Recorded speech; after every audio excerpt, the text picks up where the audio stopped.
September 1న జరిగే CWC సమావేశంపై Telangana సర్కార్ focus పెట్టింది. ఇవాళ ఉదయం 11 గంటలకు సీఎం రేవంత్ రెడ్డితో మంత్రి ఉత్తమ్ భేటీ కానున్నారు. తుమ్మిడిహెట్టిపై చర్చిస్తారు. సెప్టెంబర్ 1వ తేదీన తుమ్మిడిహెట్టిపై మహారాష్ట్ర, తెలంగాణ అధికారులతో సిడబ్ల్యూసీ సమావేశం నిర్వహించనుంది.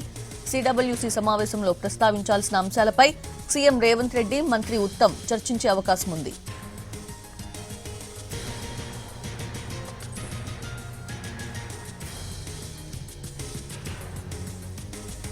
సెప్టెంబర్ 1న జరిగే సిడబ్ల్యూసీ సమావేశంపై తెలంగాణ సర్కార్ ఫోకస్ పెట్టింది. ఇవాళ ఉదయం 11 గంటలకు సీఎం రేవంత్ రెడ్డితో మంత్రి ఉత్తమ్ భేటీ కానున్నారు. తుమ్మిడిహెట్టిపై చర్చిస్తారు. సెప్టెంబర్ 1వ తేదీన తుమ్మిడిహెట్టిపై మహారాష్ట్ర, తెలంగాణ అధికారులతో సిడబ్ల్యూసీ సమావేశం నిర్వహించనుంది.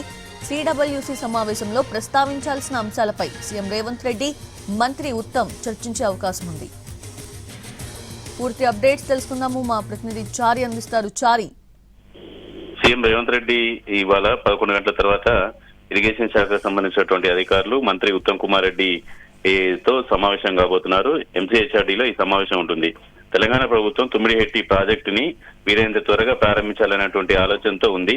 ఈ నేపథ్యంలోనే అందుకు సంబంధించినటువంటి కసరత్తు అంతా కూడా పూర్తి చేసింది. కేంద్ర ప్రభుత్వం మీద గడిచిన కొద్ది రోజులుగా ఒత్తిడి తెస్తుంది. మహారాష్ట్ర ప్రభుత్వంతో చర్చలు జరిపింది.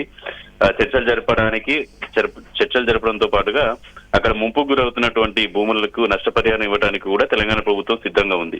ఈ నేపథ్యంలోనే తుమ్మిడిహెట్టి ప్రాజెక్టుకు సంబంధించి సిడబ్ల్యూసీ క్లియరెన్స్ ఉండాల్సి ఉంటుంది. కాబట్టి ఇప్పటికీ ఈ సిడబ్ల్యూసీ అనుమతికి సంబంధించినటువంటి ప్రాసెస్ అంతా కూడా ప్రభుత్వం చేసి సిద్ధంగా ఉంది.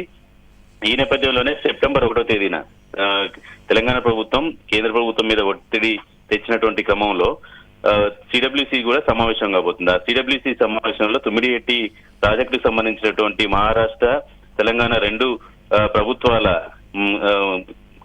రాష్ట్రాలకు సంబంధించినటువంటి వ్యవహారం కాబట్టి ఆ రాష్ట్ర ప్రభుత్వానికి సంబంధించినటువంటి అధికారులను కూడా సిడబ్ల్యూసీ సమావేశానికి పిలిచింది. ఈ సమావేశానికి సంబంధించి ఎజెండాని ఖరారు చేయడం, అలాగే మహారాష్ట్ర నుంచి వచ్చేటువంటి అభ్యంతరాలకి తెలంగాణ ప్రభుత్వం నుంచి ఎలాంటి వివరణ ఇవ్వాలి అనే దానికి సంబంధించినటువంటి అంశాలన్నిటి మీద కూడా ఈ సమావేశంలో కొంత నిర్ణయం చేసేటువంటి అవకాశం ఉంది. సిడబ్ల్యూసీ సమావేశం కంటే ముందు జరుగుతున్నటువంటి ఈ సమావేశంలో కీలకమైనటువంటి నిర్ణయాలు తీసుకునేటువంటి అవకాశం ఉంది. ఎందుకంటే మహారాష్ట్ర నుంచి వచ్చేటువంటి ప్రతి అభ్యంతరానికి లేవనెత్తేటువంటి వాటన్నిటిని కూడా అటెండ్ చేయాలనుకుంటున్నారు. ప్రధానంగా మహారాష్ట్ర నుంచి వచ్చేటువంటి అభ్యంతరం నష్టపరిహారానికి సంబంధించి దీన్ని పూర్తి స్థాయిలో ఇవ్వాలనేటువంటి అభిప్రాయానికి ప్రభుత్వం ఉంది. రైట్ చారి.